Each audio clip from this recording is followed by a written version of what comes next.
بس اس کو پر میں ایک بات کرنی چاہوں گا، بڑی ضروری ہے. اچھا. کہ جب بچے کا پاؤں اپنے باپ کے شوز میں پورا آ جائے نا،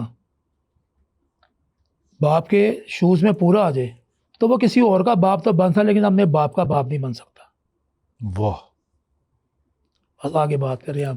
واہ واہ واہ. وہ اللہ کی بات کرنا چاہ رہے تھے. میں یہ بات کا مزہ ہی لینا ہے. اب دیکھیں کہ آپ نے کہا کہ وہ اپنے باپ کا باپ نہیں بن سکتا، چاہے اس کو باپ کا جوتا آ جائے، باپ کے کپڑے پہن لے. وہیں صاحب میں نے دیکھے ہیں ایسے لوگوں کو نا جو اپنے باپ کو بیوقوف سمجھنا شروع کر دیتے ہیں، جو سمجھتے ہیں کہ برسر رول رہے ہیں نا، آگے ان کی لاتیں رول رہی ہیں ان کو. تو وہیں صاحب میں کہہ رہا ہوں، میں نے ایسے لوگوں کو دیکھا ہے جو اپنے باپ کو بیوقوف سمجھتے ہیں، اس سے مشورہ نہیں کرتے، اس سے پوچھتے نہیں ہیں، اس کو جاننا نہیں چاہتے کہ وہ کیا کہتے ہیں. دیکھیں وہ جو مرضی ہے، جس طرح بھی ہے، اس نے ایک زندگی گزاری ہے، وہ آپ کا باپ ہے. صحیح ہے. اور باپ جو مشورہ دے گا وہ اس سے بہتر مشورہ کوئی نہیں دے سکتا، زندگی میں کوئی نہیں دے تجربہ اس سکتا. کے پاس لائف کا. اور ویسے بھی باپ کا اگر مشورہ آ جائے تو سمجھے اللہ کی رحمت اس کے اندر شامل ہو گئی ہے.